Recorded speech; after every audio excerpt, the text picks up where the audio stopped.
नमस्कार दोस्तों, आपका मेरे YouTube चैनल में पुनः स्वागत है। आज मैं आपको पढ़ाने जा रही हूँ क्लास 12 का रागों का समय विभाजन या जिसको हम बोलते हैं रागों का समय सिद्धांत। इस वीडियो में मैं आपको कराऊंगी इसका थ्योरिकल पार्ट, मैं इसको आपको समझाऊंगी और नेक्स्ट वीडियो में आपको मैं इसको कराऊंगी मल्टीपल चॉइस क्वेश्चन जो न्यू पैटर्न में आ रहे हैं। आइए अब हम स्टार्ट करते हैं रागों का समय सिद्धांत या रागों का समय विभाजन। समय का कोई भी क्वेश्चन आता है तो हमको ये करना होता है। समय जीवन का एक अटूट अंग है। जैसे हम पैदा हुए, हम धीरे धीरे बड़े होते हैं, समय के अनुसार हम चेंज होते रहते हैं, तो समय के अनुसार ही हमें सारे काम करने चाहिए। तो समय जीवन का एक अटूट अंग है। यह हमें अनुशासन प्रदान करता है। समय के साथ साथ हमें चीज़ें सीखनी होती हैं और उसी के अकॉर्डिंग करनी होती है, तो यह हमें अनुशासन प्रदान करता है। समय पर गाना बजाना हमें कोमलता, शांति प्रदान करता है और समय की कदर करने वाले ही जिंदगी में आगे बढ़ पाते हैं। यह है हमारा इंट्रोडक्शन। जब हम थ्योरी लिखने जा रहे हैं तो ये हमें इस प्रकार से इंट्रोडक्शन देना होगा। अब हम स्टार्ट करते हैं पूर्वांगवादी और उत्तरांगवादी रागों के कि हम इसके अकॉर्डिंग कैसे समय डिसाइड करते हैं। सप्तक का पहला भाग मीन्स सारे गामा, हमने सारे गामा पाधा नीचे 7 स्वर पढ़े हैं, तो सप्तक का पहला भाग सारे गामा पूर्वांग भाग कहलाता है और सप्तक का दूसरा भाग उत्तरांग हमारा कहलाता है।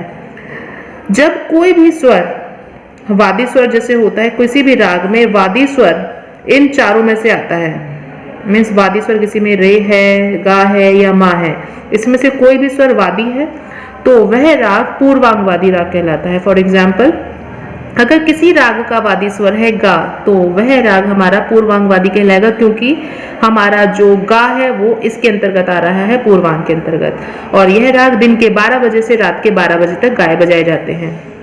नंबर 2 है हमारा सप्तक का दूसरा भाग उत्तरांग, पाधा नीसा। राग का जब वादी स्वर हमारा पाधा नीसा में से कोई होता है तो वह राग कहलाता है हमारा उत्तरांगवादी राग।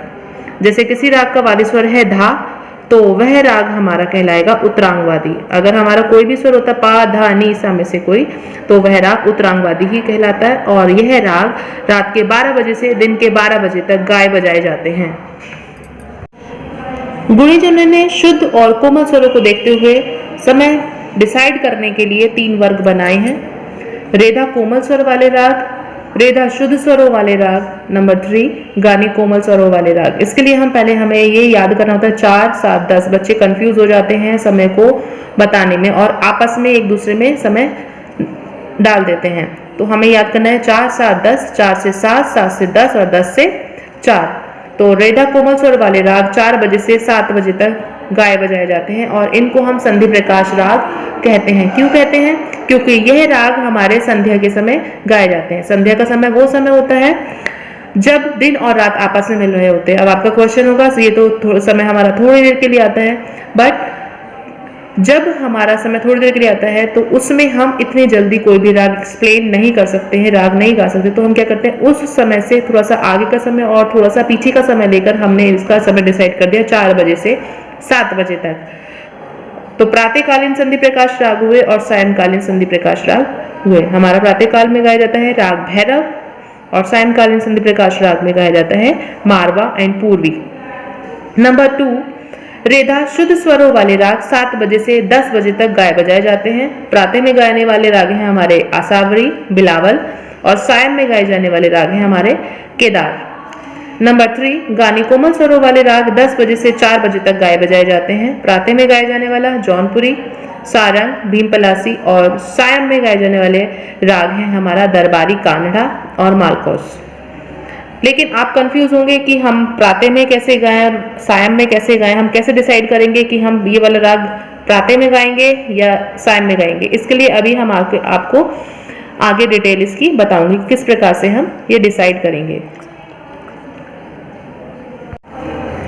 मौसमी राग मीन्स जिनका कोई समय नहीं होता, मौसम के अकॉर्डिंग हम उनको गा बजा सकते हैं। जैसे बरसात के समय में हम गाते हैं मेघ और मल्हार। हम बरसात, जब भी बरसात हो रही है हम ये राग गा रहे हैं तो ये हमें अच्छा लगता है। बसंत के समय में राग बसंत और बहार। होली के दिनों में हम गाते हैं काफी राग।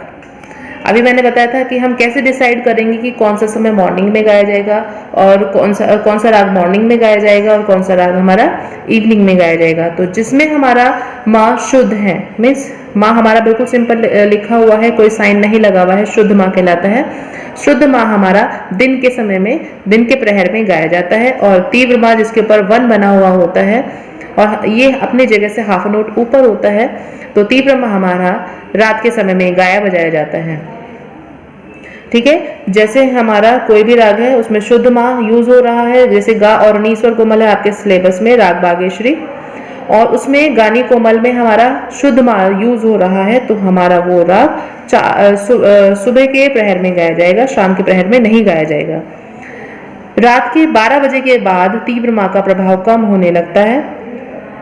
कुछ राग इस नियम के अपवाद भी हैं, मीन्स इसमें चाहे शुद्ध माँ हो या तीव्र माँ हो, वो अपने अकॉर्डिंग चलते हैं। तो इस प्रकार हमने किया हमारा रागों का समय सिद्धांत। अब मैं नेक्स्ट वीडियो में आपको पढ़ाऊंगी इसके मल्टीपल चॉइस क्वेश्चन जो अब बोर्ड में आते हैं। अगर आपको मेरी वीडियो पसंद आई हो तो मेरी वीडियो को लाइक कीजिए, शेयर कीजिए एंड सब्सक्राइब कीजिए। धन्यवाद।